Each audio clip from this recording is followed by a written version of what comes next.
सभी को मेरा नमस्कार। मैं सुमन शर्मा आप सबका स्वागत करती हूँ। बीए फर्स्ट ईयर का ही ये टॉपिक है। बीए फर्स्ट ईयर की सृजनात्मक हिंदी का, जो कि नए सिलेबस के अकॉर्डिंग लगा हुआ है। चौथी यूनिट का सेकंड प्रश्न ये है।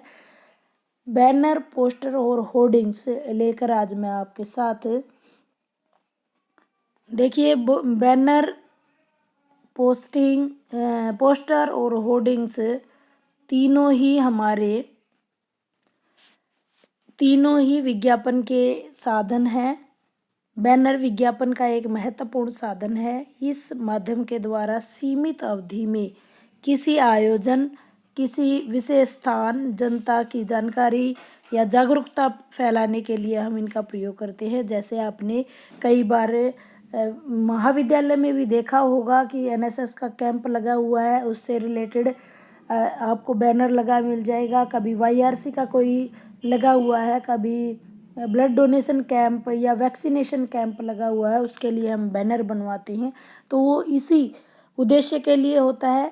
पहले ये सफ़ेद कपड़े के ऊपर बनाया जाता था, लेकिन आजकल फ्लैक्स का यूज किया जाता है। पहले सफ़ेद ज़्यादा से ज़्यादा प्रयोग होता था, लेकिन आज कलर कंट्रास्ट की भी बात देखी जाती है। रंगों का कॉम्बिनेशन भी देखा जाता है, और जितना ज़्यादा वो आकर्षक बन सके, लोगों का ध्यान अपनी तरफ आकर्षित कर सके, उतना ही उसको प्रयोग किया जाता है। बैनर्स काफ़ी सस्ते और टिकाऊ होते हैं, कहीं भी इनको ले जाया जा सकता है। अल्पावधि के लिए ये विज्ञापन में योगदान देते हैं। देखिए, इसके बाद इस बैनर्स के कुछ उदाहरण मैं आपको दिखा रही हूँ। तो ये जैसे एक बैनर है ह्यूमन राइट डे का, जिसमें लिखा हुआ है कि everybody is born free and equal. ये ह्यूमन डिग्निटी और इक्वलिटी की बात करता है। ह्यूमन राइट्स डे, मानव अधिकार दिवस। दूसरा एग्जाम्पल आपको दिखा रहा है कि ज़िंदगी जब कठिन समय में नाच नचाती है तो ढोलक बजाने वाले अपने जान पहचान वाले ही होते हैं। यह आपको जीवन की एक शिक्षा देता हुआ बैनर आपको दिखाई दे रहा है। यानी ये किसी भी साइज में हो सकता है, आपकी सुविधा के अनुसार इसको लंबा चौड़ा बनाया जा सकता है। आइए अगला पोस्टर का एग्जाम्पल देख लेते हैं। पोस्टर भी स्थान विशेष को ध्यान में रखकर लोगों तक किसी उत्पाद, किसी सेवा का विज्ञापन पहुंचाने का सबसे सस्ता और सुगम। सबसे सस्ता इसलिए कि पोस्टर जो है 20-30 रुपये में, 40 रुपये में तैयार हो जाता है, इसलिए सबसे सस्ता और सुगम है। बैनर में थोड़ा सा पैसा ज़्यादा लगता है इसकी तुलना में, और होर्डिंग में सबसे ज़्यादा पैसा लगता है। होर्डिंग्स में अब ये तीनों में ही मैं कंपैरिजन आपको करवा रही हूँ कि पहले ये सफ़ेद और काले पोस्टर पर ज़्यादातर उकेरे जाते थे, बनाए जाते थे, लेकिन आजकल इनका रंगीन कलर को कंट्रास्ट, वही मैं बात बता रही हूँ, पहले की तरह नहीं रहा है। अब जो है रंगों का विशेष ध्यान रखा जाता है। चुनाव प्रचार रैलियों में पोस्टरों का बहुत अधिक महत्व है। सिनेमा को जो घर घर तक पहुँचाया है वो भी पोस्टरों ने ही काम किया है। स्कूल, कॉलेज, महाविद्यालयों में रोज़ रोज़ प्रतियोगिताएं होती रहती हैं। पोस्टर मेकिंग होता रहता है, कभी कन्या भ्रूण हत्या, कभी बाल श्रम पर, कभी पर्यावरण को सचेत करने में, कभी हम किसी पर भी प्रतियोगिताएं करवाते रहते हैं। पोस्टर मेकिंग आप इससे ज़्यादा रूबरू होते रहते हैं। ये कुछ उदाहरण मैंने यहाँ लिए हैं। जैसे ये असम को दिखाता हुआ एक पोस्टर है। थोड़ा सा मैं इसको बड़ा कर देती हूँ। देखिए असम की संस्कृति को किस प्रकार से दिखा रहा है। दूसरा आप देखकर पहचान ही जाओगे कि सेव गर्ल्स चाइल्ड पे माँ चाहिए, बहन चाहिए, पत्नी चाहिए, फिर बेटी नहीं होगी तो ये सब कहाँ से होंगी। तो ये इस प्रकार से पोस्टर मेकिंग के बहुत सारे एग्जाम्पल लिए जा सकते हैं। एक छोटा सा उदाहरण मैंने यहाँ आपके सामने प्रस्तुत किया है। आगे देखिए होर्डिंग्स के बारे में। स्थानीय स्तर पर जब विज्ञापन का ये आदर्श माध्यम माना जाता है, राजनीतिक दलों से लेकर व्यापारिक प्रतिष्ठानों तक सभी अपने उत्पाद एवं अपनी जो सेवाएं हैं, वायदे हैं, उनको होर्डिंग्स के माध्यम से हमारे तक पहुंचाते हैं।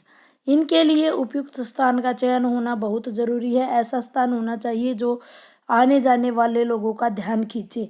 ये पोस्टर और बैनर से काफ़ी महंगा होता है। इसमें समय और पैसा भी बहुत ज़्यादा लगता है इसमें बनवाने में। इसके भी आप उदाहरण देखिए, ये भी विज्ञापन का ही एक, ये देखिए कितना लंबा चौड़ा बनाया जाता है ये, और किसी विशेष स्थान पर लगाया जाता है, विशेष चौराहे पर लगाया जाता है।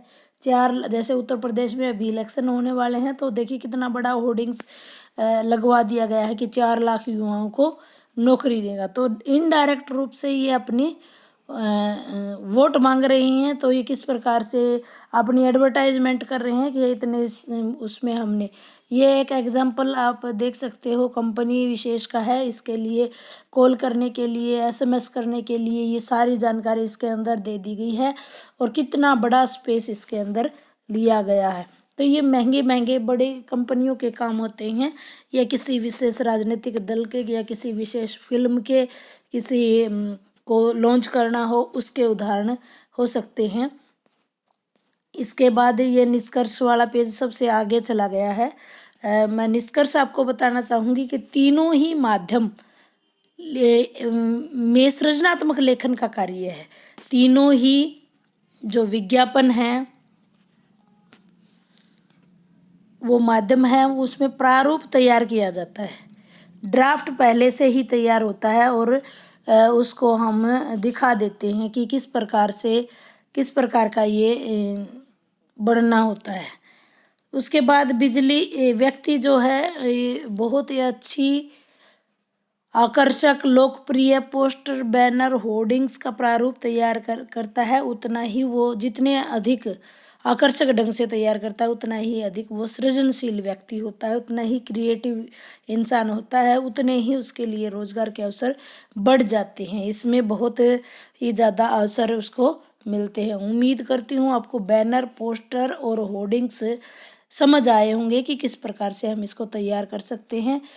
ज़्यादा जानकारी के लिए आप इस चैनल से जुड़े रहिए। हिंदी साहित्य से संबंधित सभी प्रकार के, यानी BA first year, second year, final year, MA और हिंदी यूजीसी नेट, केवीएस से संबंधित जानकारी इस चैनल के माध्यम से आपको मिलती रहती है।